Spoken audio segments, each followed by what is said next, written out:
Son corps vert est couvert d'écailles. Son visage est nu. Les dessous de ses bras sont couleur d'un carmin. Quelquefois, elles se mettent à chanter. Elles disent que de son chant, on n'entend qu'un haut continu. C'est ce qui fait que ce chant évoque pour elle, comme tout ce qui rappelle le haut, le zéro ou le cercle, l'anneau vulvaire.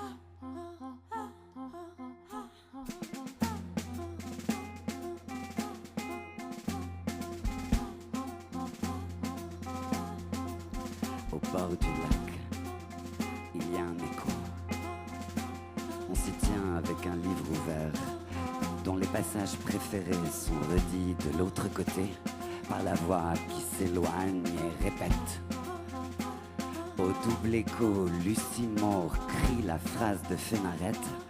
Je dis que ce qui est, est. Je dis que ce qui n'est pas, est également.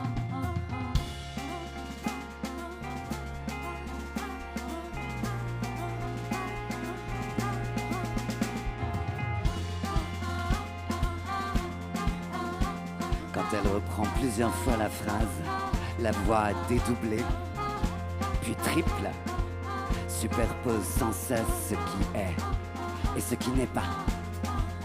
Les ombres couchées sur le lac bougent et se mettent à trembler à cause des vibrations de la voix.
Elles disent que dans le féminin, le gland du clitoris et le corps du clitoris sont décrits comme encapuchonnés. Il est écrit que le prépuce, à la base du gland, peut se mouvoir le long de l'organe en provoquant une vive sensation de plaisir. Elles disent que le clitoris est un organe érectile. Il est écrit qu'il bifurque à droite et à gauche, qu'il se coude, se prolongeant dans deux corps érectiles appuyés contre l'os pubien. Ces deux corps ne sont pas visibles. L'ensemble est une zone érogène intense qui irradie tout le sexe en faisant un organe impatient au plaisir. Elle le compare au mercure, aussi appelé vif argent, pour sa promptitude à se disséminer, à se propager, à changer de forme.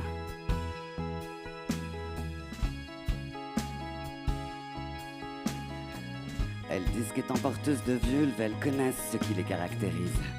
Elles connaissent le mont, le pénile, le pubis, le clitoris, les nymphes, les corps et les bulbes du vagin. Elles disent qu'elles s'enorgueillissent à juste titre de ce qui a longtemps été considéré comme l'emblème de la fécondité et de la puissance reproductrice de la nature.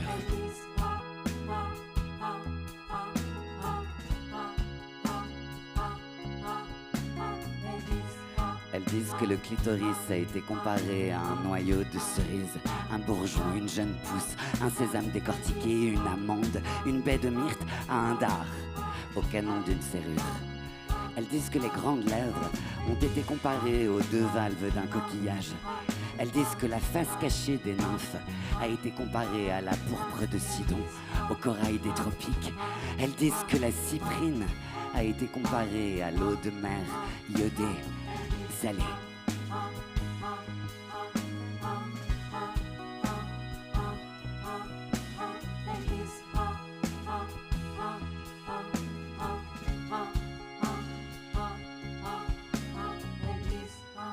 Elles disent qu'elles ont trouvé des inscriptions sur des murs de plâtre où des vulves ont été dessinées comme les enfants dessinent les soleils, avec de multiples rayons divergents.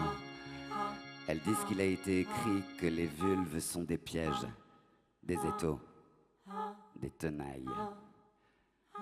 Elles disent que le pénile a été comparé à la proue d'un bateau, à son étrave, au peigne d'un coquillage. Elles disent que les vulves ont été comparées aux abricots, aux grenades, aux figues, aux roses, aux pivoines, aux marguerites, aux œillets. Elles disent qu'on peut réciter les comparaisons à la façon de litanie.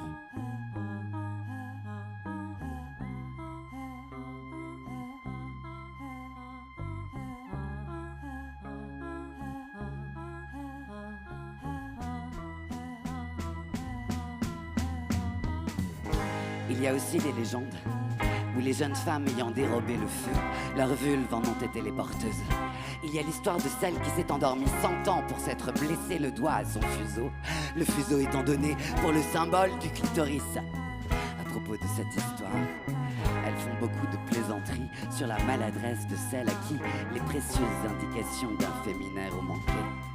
Elles disent en riant qu'il faut qu'elle ait été le phénomène dont il est parlé par ailleurs, celle qui, à la place de la petite langue, prompte au plaisir, a eu un dard venimeux.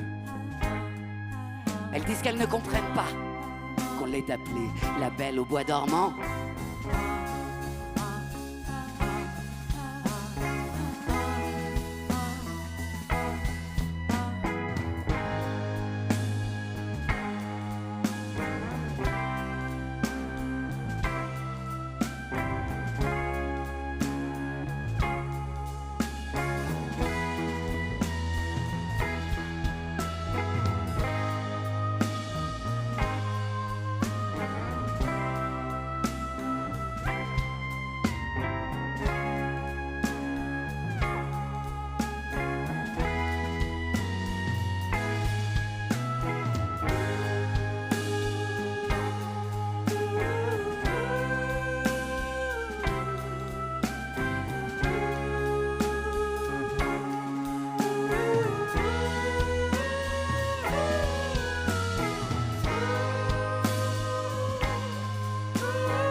Bonsoir.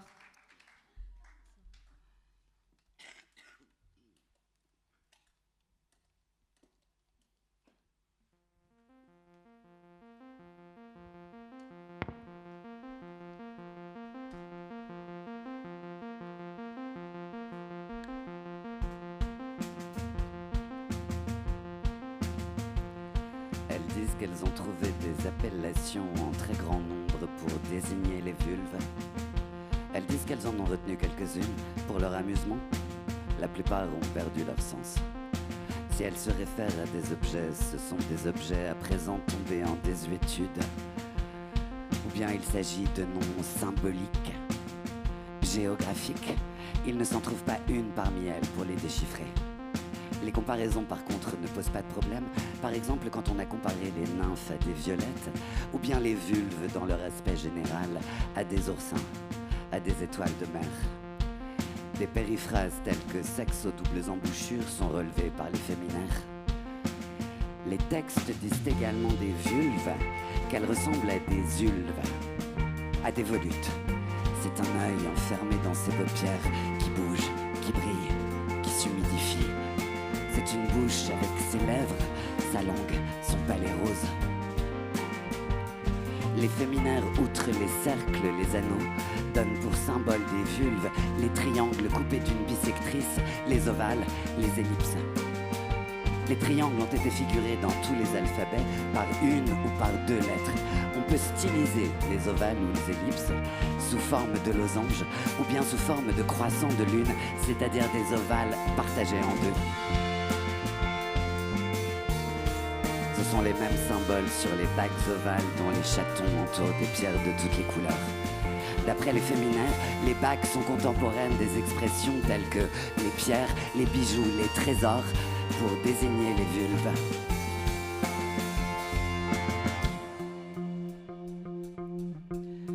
Elles disent qu'elles appréhendent leur corps dans leur totalité. Elles disent qu'elles ne privilégient pas telle de ses parties sous prétexte qu'elle a été jadis l'objet d'un interdit. Elles disent qu'elles ne veulent pas être prisonnières de leur propre idéologie.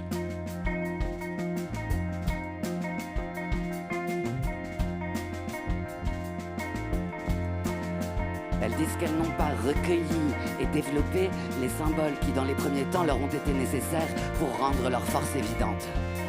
Par exemple, elles ne comparent pas les vulves au soleil, à la lune, aux étoiles. Elles ne disent pas que les vulves sont comme les soleils noirs dans la nuit éclatante.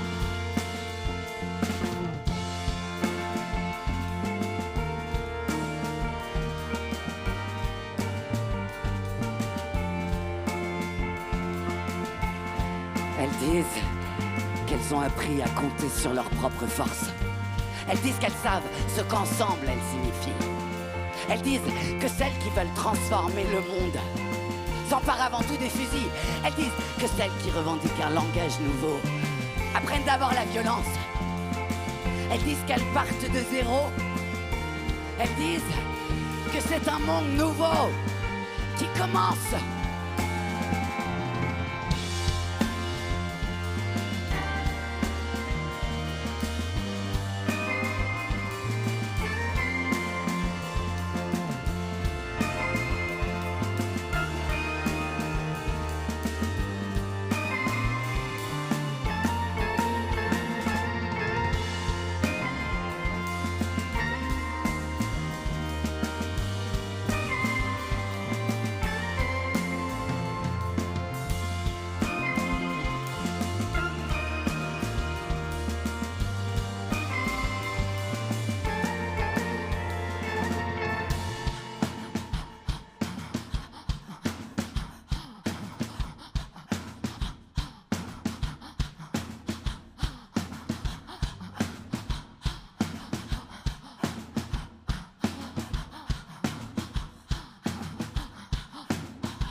She sighed.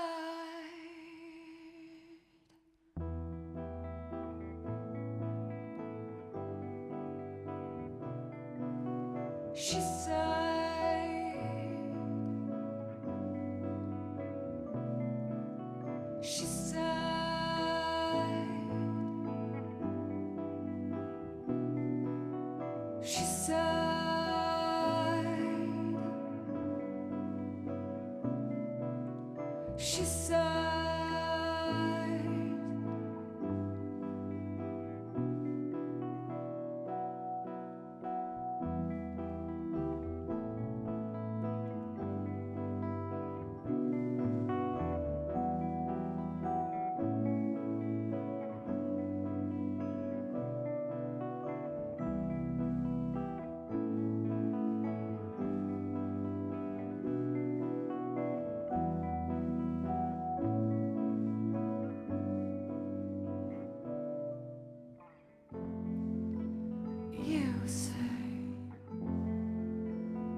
She sighs.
Elles parlent ensemble du danger qu'elles ont été pour le pouvoir. Elles racontent comment on les a brûlées sur des bûchers pour les empêcher à l'avenir de s'assembler. Elles ont pu commander aux tempêtes, faire sombrer des flottes, défaire des armées. Elles ont été maîtresses des poisons, des vents, des volontés. Elles ont pu à leur gré exercer leur pouvoir et transférer toutes sortes de personnalités dans de simples animaux. Des oies, des cochons, des oiseaux, des tortues. Elles ont commandé à la vie et à la mort.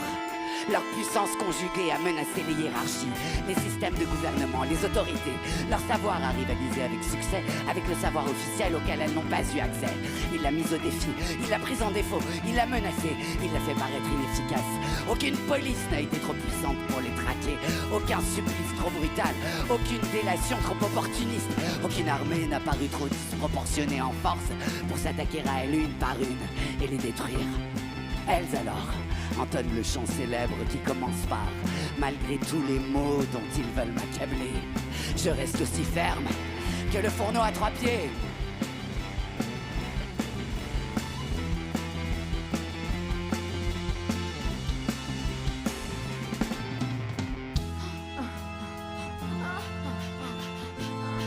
Elles disent qu'elles sautent comme des jeunes chevaux au bord de l'Europass. En frappant la terre, elles accélèrent leurs mouvements. Elles agitent leurs cheveux comme les bacchantes qui aiment à faire bouger leurs tirses. Elles disent allons, d'une main rapide, attachez avec un bandeau vos cheveux qui flottent et frappez la terre, frappez-la comme une biche. Marquez en même temps le rythme nécessaire à la danse. Célébrez la belliqueuse Minerve, la guerrière, la plus courageuse des déesses. Commencez à danser, avancez d'un pied léger, bougez-en rond, tenez-vous par la main et que chacune suive le rythme de la danse. Paraissez en avant avec légèreté. Il faut que le cercle des danseuses fasse sa révolution et qu'elles portent leurs yeux de toutes parts.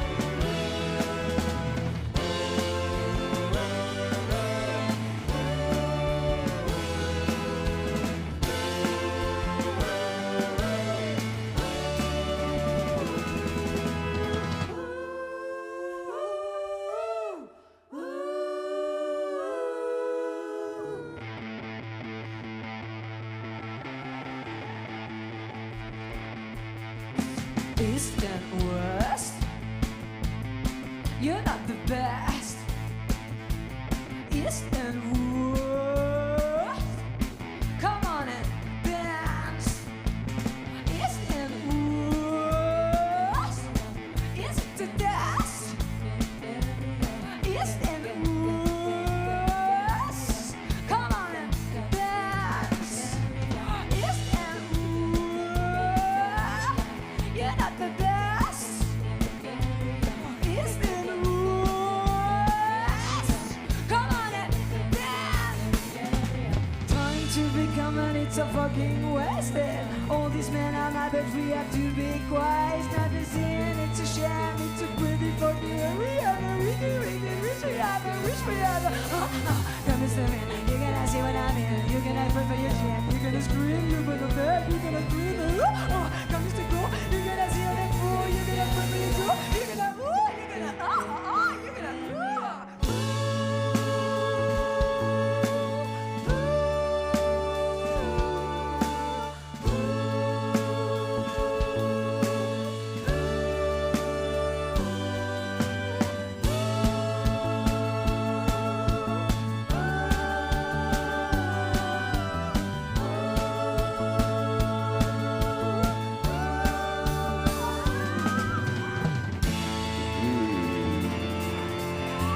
Elles disent qu'elles cultivent le désordre sous toutes ses formes.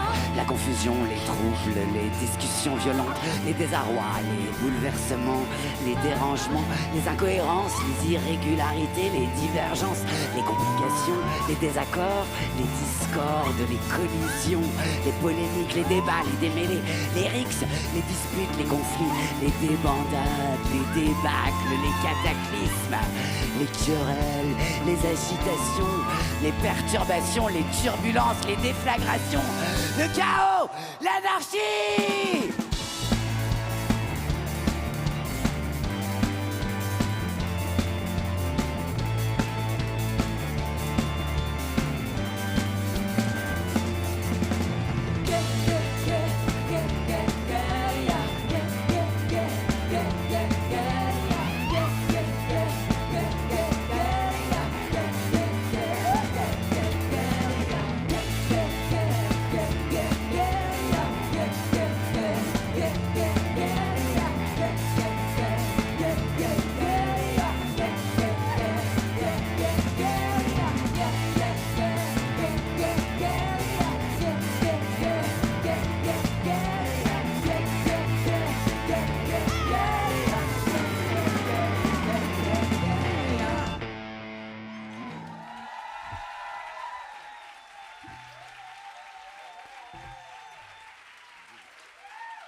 Elles disent qu'elles sont concernées par la stratégie et par la tactique.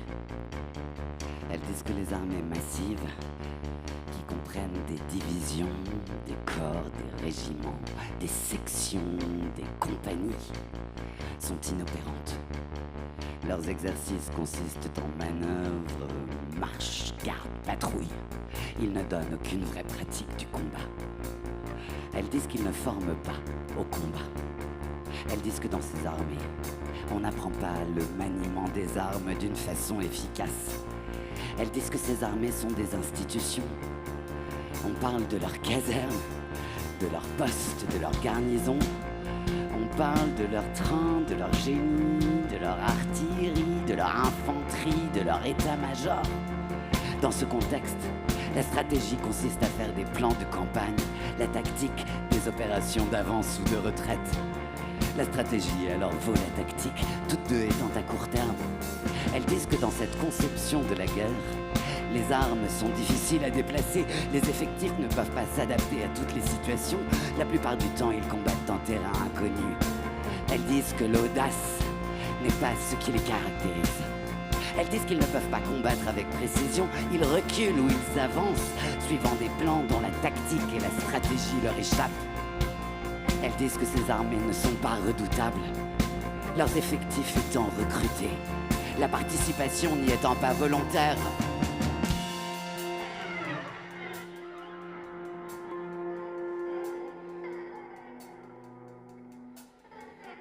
Elles disent que tandis que le monde est plein de bruit, elles les voient déjà s'emparer des cités industrielles. Elles sont dans les usines, dans les aérodromes, dans les maisons de la radio. Elles contrôlent les communications. Elles se sont emparées des usines d'aéronautique, d'électronique, de balistique, d'informatique. Elles sont dans les fourneries, les hauts fourneaux, les arsenaux, les chantiers navals, les raffineries, les distilleries. Elles se sont emparées des pompes, des presses, des leviers, des laminoirs, des treuils, des poulies, des grues, des turbines, des arcs, des chalumeaux, des marteaux-piqueurs. Elles disent qu'elles les voient se déplacer avec force et bonheur. Elles disent qu'elles les entendent crier et chanter. Le soleil peut briller, le monde nous appartient.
tenu à distance. Ils t'ont maintenu, ils t'ont érigé, constitué dans une différence essentielle. Elles disent ils t'ont tel quel adoré à l'égal d'une déesse. Ou bien ils t'ont brûlé sur leur bûcher, ou bien ils t'ont relégué à leur service, dans leurs arrière-cours. Elles disent ce faisant, ils t'ont toujours dans leur discours traîné dans la boue. Elles disent, ils t'ont dans leur discours possédé, violé, soumise, prise, humiliée, tous leurs sous. Elles disent que chose étrange, ce qu'ils ont dans leur discours érigé comme une différence essentielle, ce sont des variantes biologiques.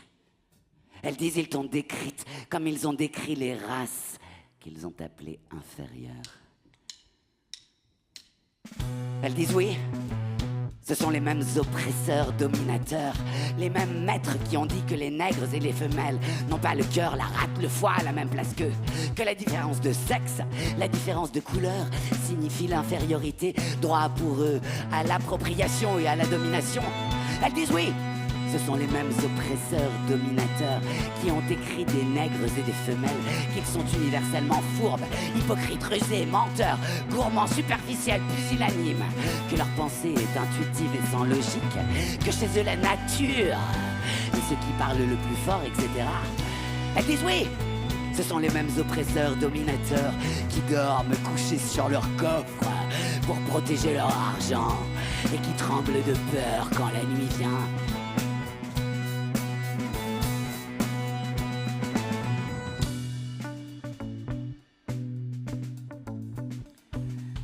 Elles disent qu'ils mettent tout leur orgueil dans leur queue.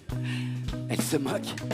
Elles disent que leur queue, ils la voudraient longue, mais qu'ils se sauveraient en couinant dès qu'ils marcheraient dessus.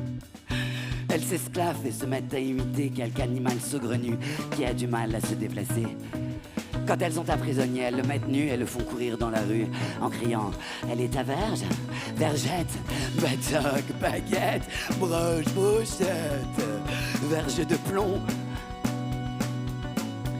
Quelquefois, il s'agit d'un beau corps évasé aux hanches, où la peau est mielée, où les muscles n'apparaissent pas. Elles le prennent alors par la main et le caressent pour lui faire oublier tous leurs mauvais traitements.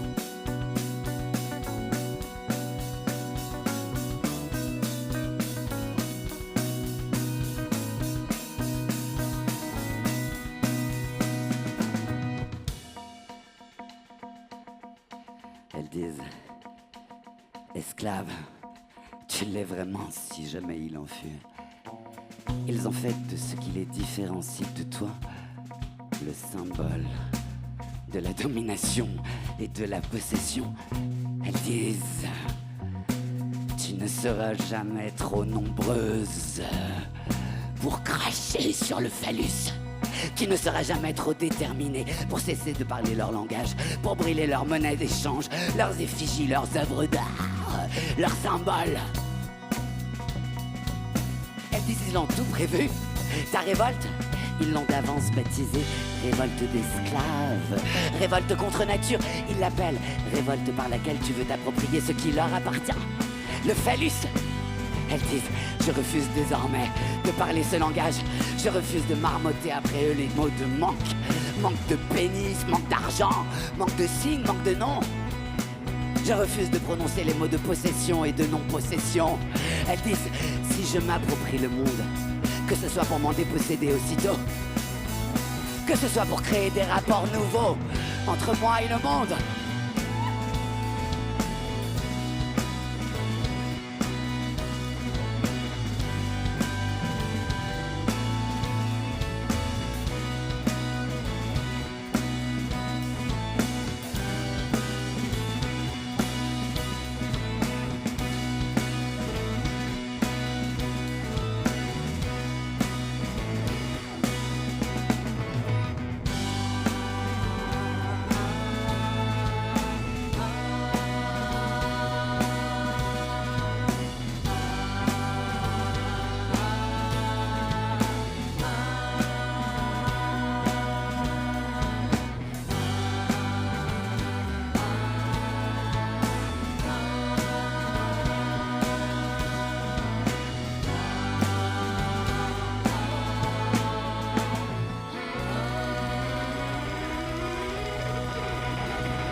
espacement doré, lacune.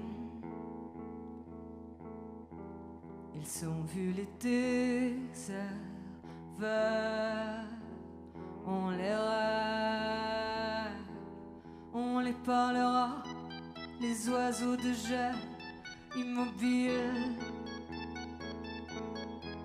les armes couchées au soleil, le son des voix chantantes. Les mortes, les mortes, les mortes, les mortes, les mortes, les mortes, les mortes, les mortes, les mortes, les mortes, les mortes, les mortes, les mortes, les mortes, les mortes, les mortes. Connivence, révolution, c'est l'ardeur au combat. Chaleur intense, mort et bonheur dans les poitrines mamelées. Les phénix, les phénix, les phénix, les phénix. Célibataires, étorés, libres. On entend leurs ailes déployées. Les oiseaux, les sirènes nageantes, les arêtes translucides, les ailes, les soleils verts, les soleils verts, les soleils verts, les soleils verts, les soleils verts, les soleils verts, les soleils verts, les soleils verts. Les soleils verts, les soleils verts, les prairies violettes et plates, les cris, les rires, les mouvements,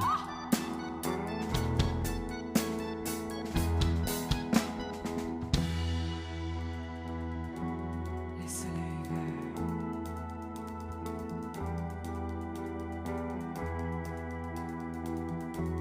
Les soleils verts, Les soleils verts, les soleils verts, les soleils verts.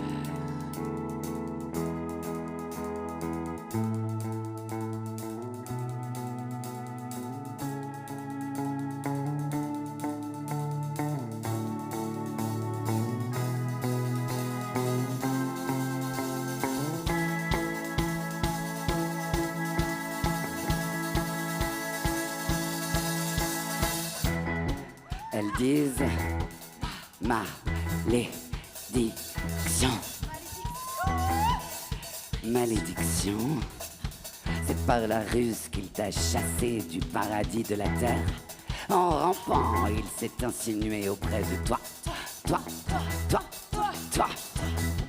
Il t'a dérobé la passion de connaître, dont il est écrit qu'elle a les ailes de l'aigle, les yeux de la chouette, les pieds du dragon. Il t'a fait esclave par la ruse. Toi, toi, toi, toi, toi, toi, toi qui as été grande, forte, vaillante. Il t'a dérobé ton savoir, il a fermé ta mémoire à ce que tu as été. Il a fait de toi, toi, toi, toi, toi, celle qui n'est pas, celle qui ne parle pas, celle qui ne possède pas, celle qui n'écrit pas. Il a fait de toi, toi, toi, toi, une créature vile et déchue. Il t'a bâillonné, abusé, trompé. Usant de stratagèmes, il a fermé ton entendement. Il a tissé autour de toi un long texte de défaite qu'il a baptisé nécessaire à ta nature, à ton bien-être. Il a inventé ton histoire. Mais le temps vient où tu écrases le serpent sous ton pied. Le temps vient où tu peux crier, dresser, pleine d'ardeur et de courage. Le paradis est à l'ombre des épées. tout geste est renversement.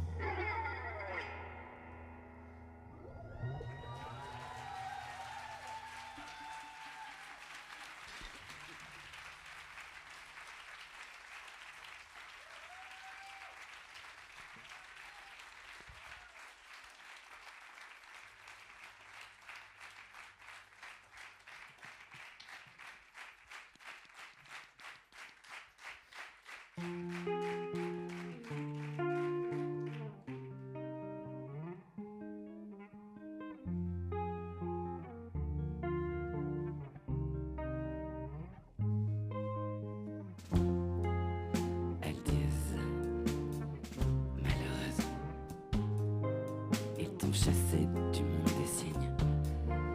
Et cependant, ils t'ont donné des noms. Ils t'ont appelé esclave, toi. Malheureuse esclave. Comme des maîtres, ils ont exercé leur droit de maître. Ils écrivent de ce droit de donner des noms qu'il va si loin que l'on peut considérer l'origine du langage comme un acte d'autorité émanant de ceux qui dominent. Ainsi, ils disent qu'ils ont dit ceci est telle ou telle chose. Ils ont attaché à un objet et à un fait tel vocable. Et par là, ils se le sont, pour ainsi dire, appropriés. Elles disent ce faisant, ils ont gueulé, hurlé de toute leur force pour te réduire au silence. Elles disent le langage que tu parles t'empoisonne la glotte, la langue, le palais, les lèvres. Elles disent le langage que tu parles est fait de mots qui te tuent. Elles disent le langage que tu parles est fait de signes qui, à proprement parler, désignent ce qu'ils se sont appropriés. Ce sur quoi ils n'ont pas mis la main, ce sur quoi ils n'ont pas fondu comme des rapaces aux yeux multiples. Cela n'apparaît pas dans le langage que tu parles. Cela se manifeste juste dans l'intervalle que les maîtres n'ont pas pu combler avec leurs mots de propriétaire et de possesseur. Cela peut se chercher dans la lacune, dans tout ce qui n'est pas la continuité de leur discours, dans le zéro, le haut, le cercle parfait que tu inventes pour les emprisonner et pour les vaincre.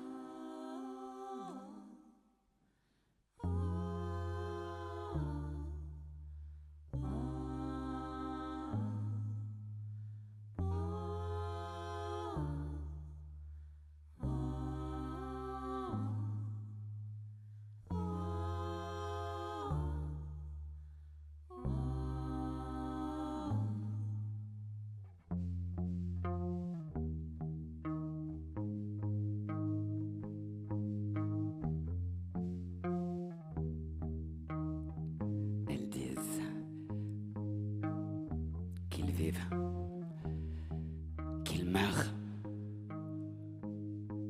Ils n'ont plus le pouvoir.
Sont assises en cercle.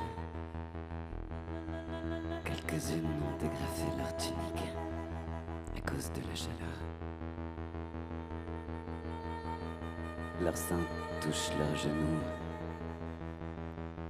Leurs cheveux sont tordus en mèches innombrables. Elles disent vile créature dont la possession équivaut au bonheur. Bétail sacré, qui va de pair avec les richesses, le pouvoir, le loisir. En effet, n'a-t-il pas écrit le pouvoir et la possession des femmes, le loisir et la jouissance des femmes?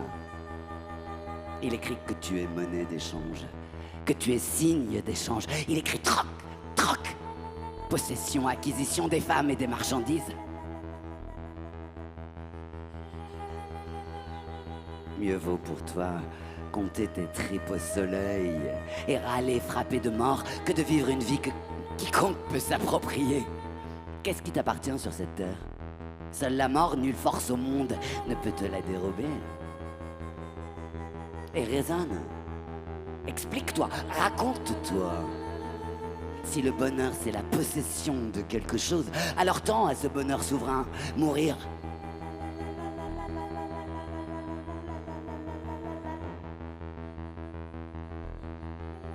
Elles disent qu'elles chantent avec une si parfaite fureur que le mouvement qui les porte est irréversible.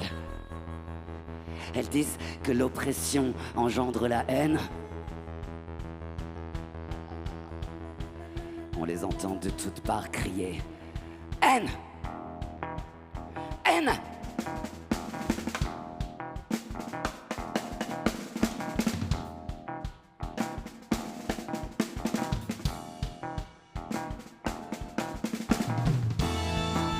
Elles disent que l'événement est mémorable, quoique préparé de longue date et mentionné de façon diverse par les historiens, les écrivains, les faiseurs de vers. Elles disent que la guerre est une affaire de femmes. Elles disent, n'est-ce pas plaisant? Elles disent qu'elles leur ont craché au talon, qu'elles ont coupé les tiges de leurs bottes. Elles disent que pourtant, bien que le rire soit le propre de l'homme, elles veulent apprendre à rire. Elles disent que oui, dorénavant elles sont prêtes. Elles disent que les tétons, que les cils courbes, que les hanches plates ou évasées. Elles disent que les ventres bombés ou creux. Elles disent que les vulves sont désormais en mouvement. Elles disent qu'elles inventent une nouvelle dynamique.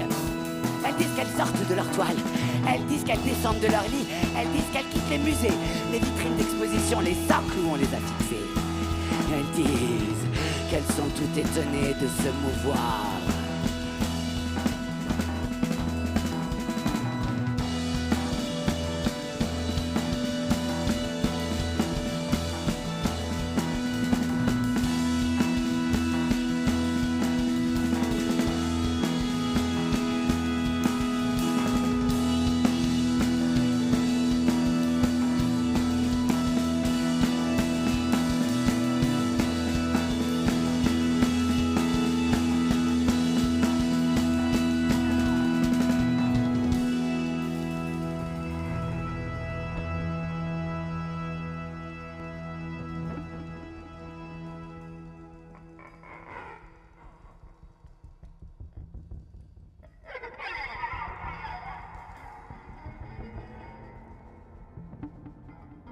Elles disent... Prends ton temps. Considère cette nouvelle espèce qui cherche un nouveau langage. Un grand vent balaie la terre. Le soleil va se lever. Les oiseaux ne chantent pas encore. Les couleurs lilas et violettes du ciel s'éclaircissent. Elles disent, par quoi vas-tu commencer? Elles disent, les prisons sont ouvertes et servent d'asile de nuit. Elles disent qu'elles ont rompu avec la notion de dedans et de dehors, que les usines ont abattu chacune un de leurs murs, que les bureaux ont été installés en plein air, sur les digues, dans les rizières.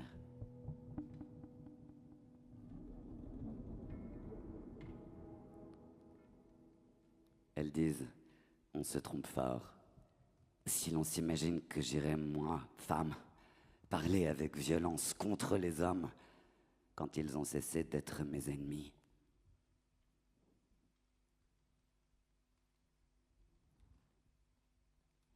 Tu es loin d'avoir la fierté des oiselles sauvages qui lorsqu'on les a emprisonnés refusent de couver leurs œufs. Les oiselles sauvages, si elles s'accouplent avec les mâles pour tromper leur ennui, refusent de se reproduire tant qu'elles ne sont pas en liberté. En A, en A, en A, en A, en A, en A, en A, en A, en A, en A, en A, en A,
disent, si je me laisse aller, après ces grands travaux, je vais rouler, ivre de fatigue et de sommeil. Elles disent, non, il ne faut pas s'arrêter un seul instant. Elles disent, comparez-vous au feu subtil. Elles disent que votre poitrine soit une fournaise, que votre sang se réchauffe comme un métal qui s'apprête à fondre. Elles disent que votre œil soit ardent, votre haleine brûlante. Elles disent, éprouvez au combat votre résistance légendaire. Elles disent, vous qui êtes invincibles, soyez invincibles. Elles disent, allez, répandez-vous sur toute la surface de la Terre. Elles disent, existe-t-il une arme qui peut prévaloir contre vous?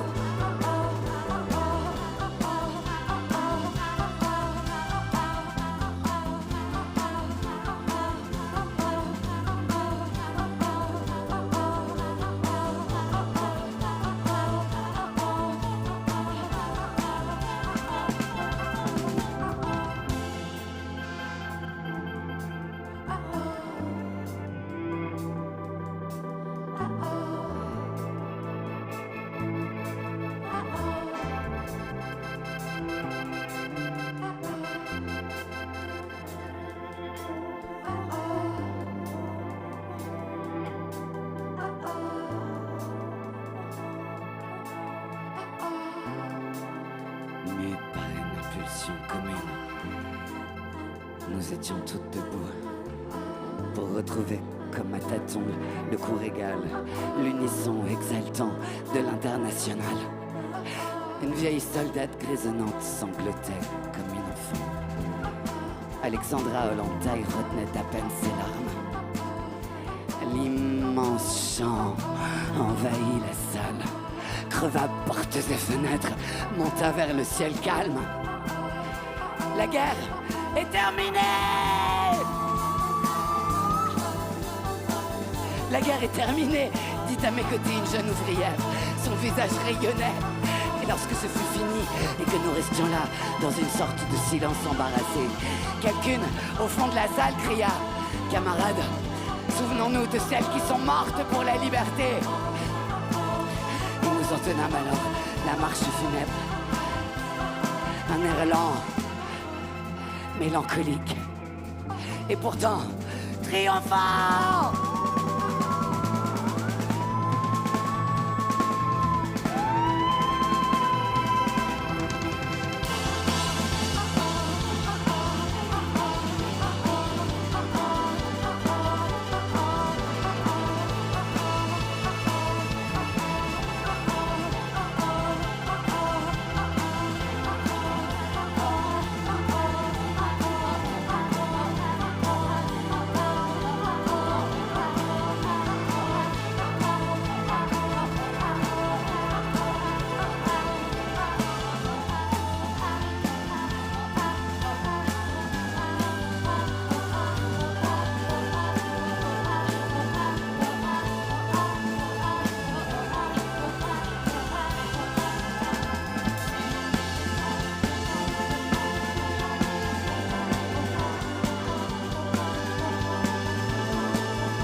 Merci à vous et merci à la Maison de la Poésie.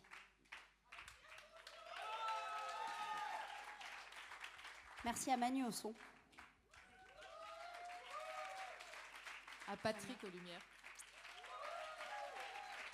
Et à notre régisseuse qu'on ne voit pas, Anna.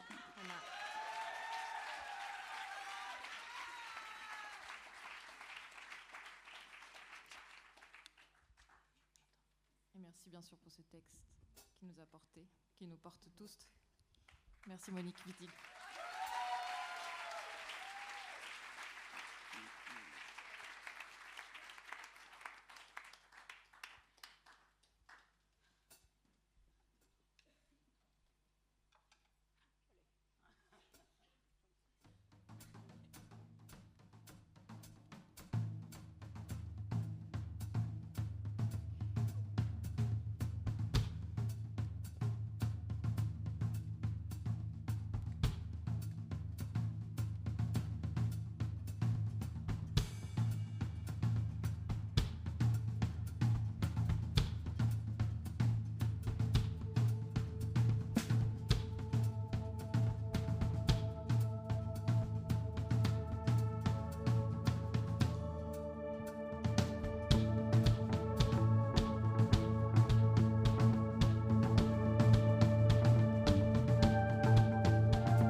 La victoire est au bout du fusil.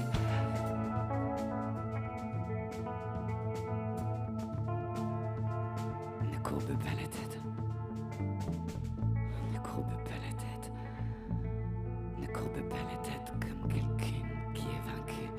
Reprends courage, réveille-toi. La lutte est longue, la lutte est difficile, mais la victoire est au bout du fusil.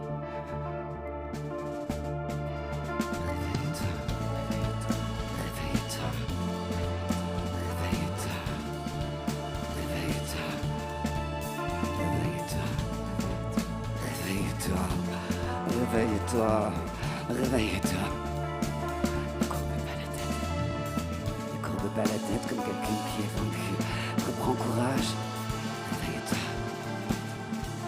Réveille-toi. Réveille-toi. Réveille-toi. Réveille-toi. Réveille-toi. Réveille-toi. Réveille-toi.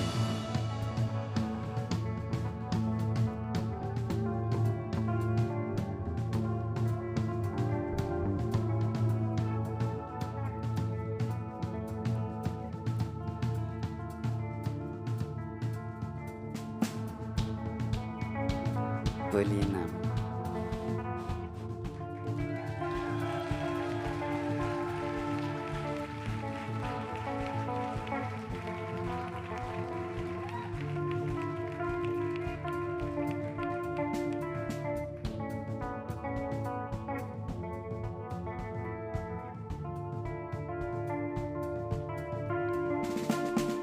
Lucie.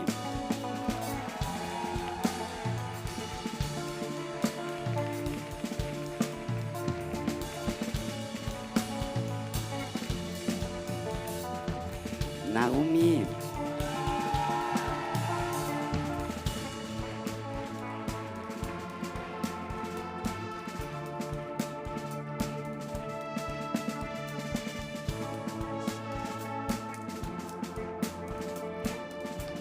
Théodora.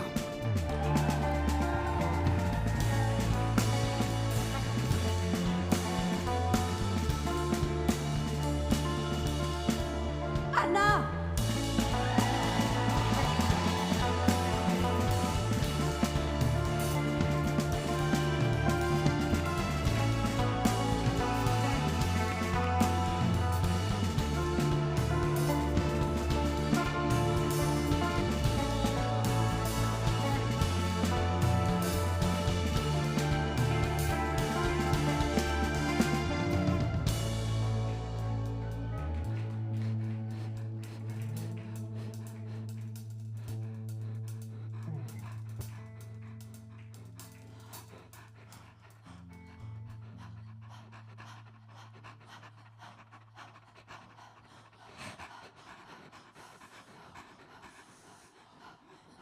Elles disent... Ne courbe pas la tête, comme quelqu'un qui est vaincu. Elles disent... Reprends courage. Elles disent...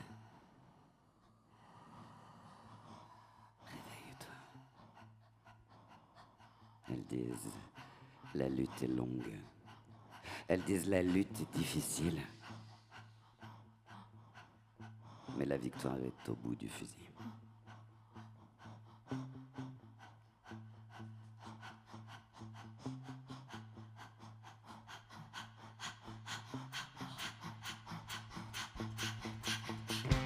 East and West. You're not the best. East and West. Come on and dance. East and West. East the best. Oh, East and West. Come on and dance. East and West. You're not the best. Oh, East and West. Come on and dance. Trying to become, but it's so fucking wasted. All these men are mad, but we have to be quiet. It's not a sin, it's a shame. It's a crazy fucking way. We are the wiki, wish we are the, Come, Mr. Man, you're gonna see what I mean. You're gonna pray for your chin. You're gonna scream, you're gonna beg, you're gonna breathe. Come, Mr. Cool, you're gonna be in the pool. You're gonna pray for your cool. You're gonna